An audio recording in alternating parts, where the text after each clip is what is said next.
مجھے حضرت محتمم صاحب نے حکم فرمایا ہے کہ میں ختم بخاری شریف سے پہلے کچھ معروضات آپ حضرات کی خدمت میں پیش کروں۔ یہ الحمدللہ ہم سب بخاری شریف کی آخری حدیث، آخری باب اور اس کی آخری حدیث سننے کے لیے یہاں حاضر ہوئے۔ یہ تقریب بھی اسی لیے منعقد کی گئی تھی، اور فی الحقیقت یہ آخری باب اور آخری حدیث یہ جیسے کہ ہمارے حضرت شیخ رحمۃ اللہ علیہ نے لکھا ہے کہ امام بخاری رحمۃ اللہ علیہ کی براعت الاختتام یہ ہوتی ہے کہ وہ آخر میں ایسی چیز آخری حدیث ہر کتاب کی وہ لاتے ہیں جس سے آدمی کو اپنی موت یاد آئے، چونکہ یہ موت ایک ایسی حقیقت ہے جس کا کوئی منکر نہیں ہے۔ ہمارے حضرت شیخ رحمۃ اللہ علیہ فرمایا کرتے تھے کہ اللہ کے منکر بھی بہت ہیں، اللہ کے رسول صلی اللہ علیہ وسلم کے منکر بھی بہت ہیں، لیکن موت کا منکر کوئی نہیں، کیونکہ ہر شخص دیکھتا ہے کہ میرے بڑے انتقال کر گئے۔ کسی کا اگر باپ موجود ہے تو دادا موجود نہیں ہے، اگر زیادہ سے زیادہ دادا موجود ہے تو پردادا موجود نہیں ہے۔ آخر وہ تھے تبھی تو یہ خود پیدا ہوا، انہوں نے اپنی اولاد کو پیدا کیا، انہوں نے اپنی اولاد کو پیدا کیا، پھر یہ آیا۔ تو ہر شخص اس بات کو جانتا ہے کہ موت لازمی ہے، جو بھی اس دنیا میں آیا ہے وہ مرنے کے لیے آیا ہے۔ لیکن بعض اموات ایسی ہوتی ہیں، جیسے ہمارے یہاں رات کا حادثہ ہوا، 4 طالب علم شہید ہو گئے اللہ کے راستے میں آئے ہوئے طلب علم کے لیے۔ اللہ تعالیٰ ان سب کی مغفرت فرمائے، اعلیٰ درجات عطا فرمائے، اور ان کے متعلقین کو اللہ تعالیٰ اپنے فضل و کرم سے اجر جزیل عطا فرمائے، ان سب کو اللہ صبر جمیل عطا فرمائے، کیونکہ مصیبت بھی اللہ ہی لاتا ہے، صبر بھی اللہ ہی دیتا ہے۔ اللہ تعالیٰ ان سب کے متعلقین کو صبر جمیل عطا فرمائے، اور ہم سب کو اللہ تعالیٰ اپنے اپنے وقت پہ حسن خاتمہ کی دولت سے مالا مال فرمائے۔ بعض اموات ایسی ہوتی ہیں کہ ان کا اثر دل پہ طبعی ہوتا ہے، لیکن ہم نے اپنے اکابر سے سنا ہے کہ جب کسی کی موت کا غم ہو، اور ظاہر ہے غم ہونا ایک طبعی چیز ہے، لازمی چیز ہے انسانی طبیعت کے لحاظ سے، تو اس وقت حضور صلی اللہ علیہ وسلم کی وفات کو یاد کرنا چاہیے کہ صحابہ رضی اللہ عنہ پہ کیا گزری ہوگی اور انہوں نے کیسے اس پہ صبر کیا۔ بعض صحابہ پہ بالکل سکتہ طاری ہو گیا، اور بعض آپے سے باہر ہو گئے، اور بعض بالکل بے خود ہو گئے، کسی کی کوئی کیفیت، کسی کوئی کیفیت۔ لیکن دیکھیے اسی وقت انہی حالات میں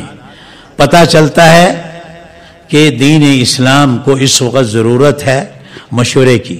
کہ حضور صلی اللہ علیہ وسلم کے بعد خلافت کا مسئلہ کیا ہوگا۔ تو فوراً سارے صحابہ کرام رضی اللہ عنہم اجمعین اس سب غموں میں نڈھال ہونے کے باوجود، یہ ہمارے لیے ایک درس ہے کہ کیسے وہ سب کے سب ہمت کر کے وہاں چلے گئے، اور اپنی پوری بصیرت کے ساتھ، ہوش مندی کے ساتھ، اور پوری عقل مندی سمجھداری کے ساتھ انہوں نے یہ مشورہ، اہم مشورہ کیا جس پہ ساری امت کی خیریت موقوف تھی۔ یہاں تک کہ حضرت سیدنا عمر بن الخطاب رضی اللہ عنہ فرماتے ہیں کہ میں سوچ رہا تھا اور میں اپنے ذہن میں ایک بہت اچھا خطبہ تیار کر رہا تھا کہ یہ ابتدا میں یہ کہوں گا، اخیر میں یہ کہوں گا، تاکہ لوگوں پہ اچھا اثر ہو، تاکہ حق بات لوگ مان جائیں سارے کے سارے، اور بالاتفاق جو بات طے ہونی ہے وہ طے ہو جائے۔ لیکن کہتے ہیں حضرت ابوبکر صدیق رضی اللہ تعالی عنہ، جن پہ سب سے زیادہ اثر تھا، جن کے بارے میں آتا ہے کہ جب ان کا انتقال ہوا تو اس میں اس غم کو بھی دخل تھا جو حضور صلی اللہ علیہ وسلم کے انتقال کے وقت ان پہ دل کو جو صدمہ پہنچا تھا، اس غم کو بھی دخل تھا اتنی جلدی ان کے انتقال میں۔ وہ اٹھے اور حضرت عمر رضی اللہ عنہ فرماتے ہیں کہ جو باتیں میں اپنے ذہن میں کافی دیر سے جن کا پلان بنا رہا تھا اور سوچ رہا تھا کہ میں یہ کروں، یہ کہوں گا، یہ کہوں گا، یہ کہوں گا، کوئی بات اس میں سے حضرت ابوبکر صدیق نے نہیں چھوڑی، ساری کی ساری باتیں، بلکہ جس انداز سے میں سوچ رہا تھا اس سے بہتر انداز سے انہوں نے لوگوں کے سامنے رکھی اور لوگوں نے ان کی بات کو قبول کیا، اور جو حق تھا وہ الحمدللہ اس کا فیصلہ ہوا۔ تو یہ ہمارے لیے درس ہے کہ یہ دنیا، اس میں کسی نے ہمیشہ نہیں رہنا، سب نے چلا جانا ہے، کوئی رہنے کے لیے یہاں نہیں آیا، کل نفس ذائقۃ الموت۔ اور ابھی آپ نے قرآن کی آیت سنی، انک میت وانہم میت، سب نے مرنا ہے۔ جب حضور صلی اللہ علیہ وسلم کے بارے میں آ گیا، ان کو موت آئی، تو پھر ہم کیا ہیں؟ ہر انسان نے مرنا ہے۔ اور جیسے حضرت مجذوب فرماتے ہیں، کر لے جو کر لے آخر موت ہے، کر لے جو کرنا ہے آخر موت ہے، موت سے چارہ نہیں ہے، لیکن موت کے بعد کو سوچنا چاہیے ہمیشہ، چونکہ مرنے کے بعد ہماری اصل زندگی ہے۔ یہ دنیا کی زندگی تو عارضی زندگی ہے، جیسے کہ بعض آثار میں آتا ہے، الناس نیام فاذا ماتوا تنبہوا، لوگ سو رہے ہیں، اس دنیا میں لوگ سو رہے ہیں، جب مریں گے تب ہوش آئے گا، تب ہوش آئے گا، حقیقت کھلے گی کہ دنیا میں تو ہم تو سمجھ رہے تھے کہ یہی دنیا کی زندگی ہی سب کچھ ہے، اسی کا عیش و آرام سب کچھ ہے، اس کے عیش و آرام کو حاصل کرنے کی سعی اور کوشش ہی کرنی چاہیے،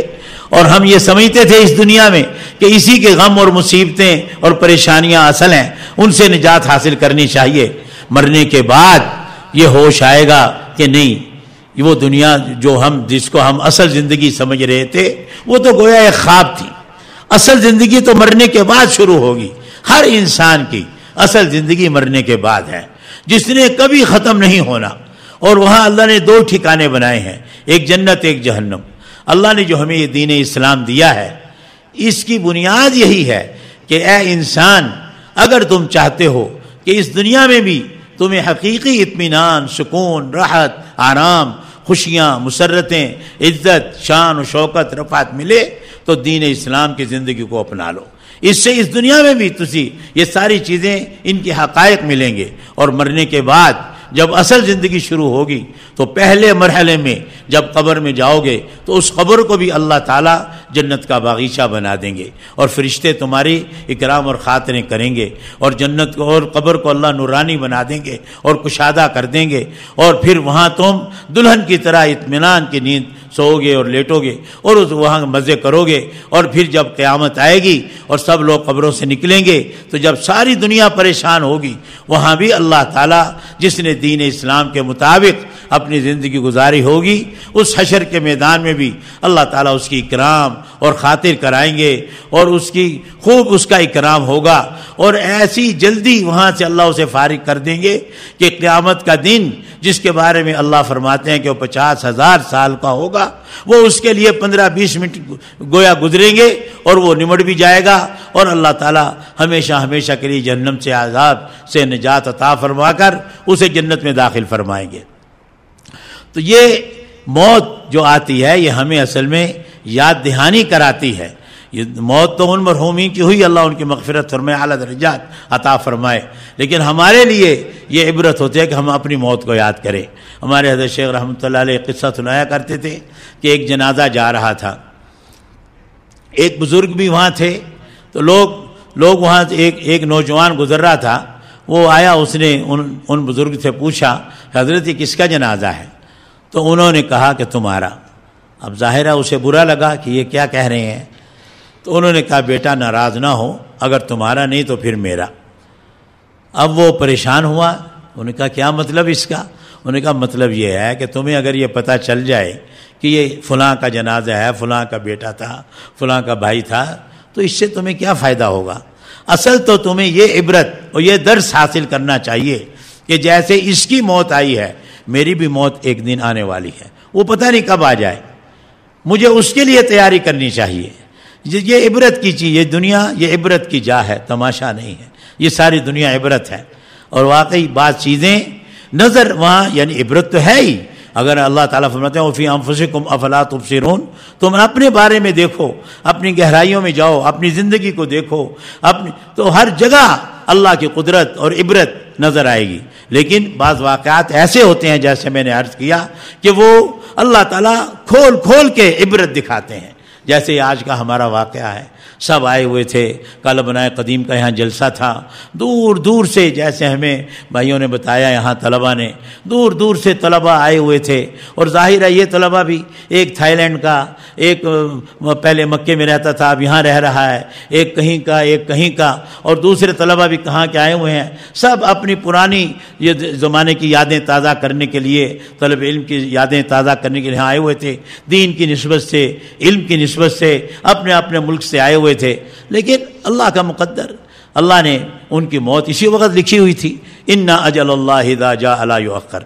اللہ کا ارشاد ہے کہ جب اللہ تعالیٰ کی معین کردہ گھڑی آ جاتی ہے پھر وہ ایک منٹ آگے پیچھے نہیں ہوتی. اور ہم میں سے کسی کو نہیں پتا کہ ہماری گھڑی کب آ جائے.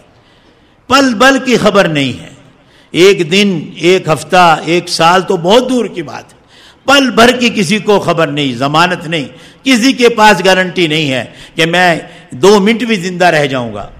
2 گھڑیاں زندہ رہ جاؤں گا، کسی کو خبر نہیں. اسے اللہ تعالی ہمیں اپنے فضل و کرم سے اس کی عبرت حاصل کرنے کی توفیق عطا فرمائے. اور ان مرحومین کے لیے جتنا ہو سکے ان کے لیے دعائیں کریں، ان کے لیے اصال ثواب کریں. ہمارے حضرت شیخ فرمایا کرتے تھے اصال ثواب کرنے سے دوہرا فائدہ ہوتا ہے. ان مرحومین کو ہدیہ پہنچتا ہے، گفٹ پہنچتا ہے آپ کی طرف سے، اور آپ کو قلبی سکون بھی ہوتا ہے اور اجر و ثواب بھی ملتا ہے. تو فائدہ ہی فائدہ ہے اس میں. اللہ تعالیٰ آپ سب کو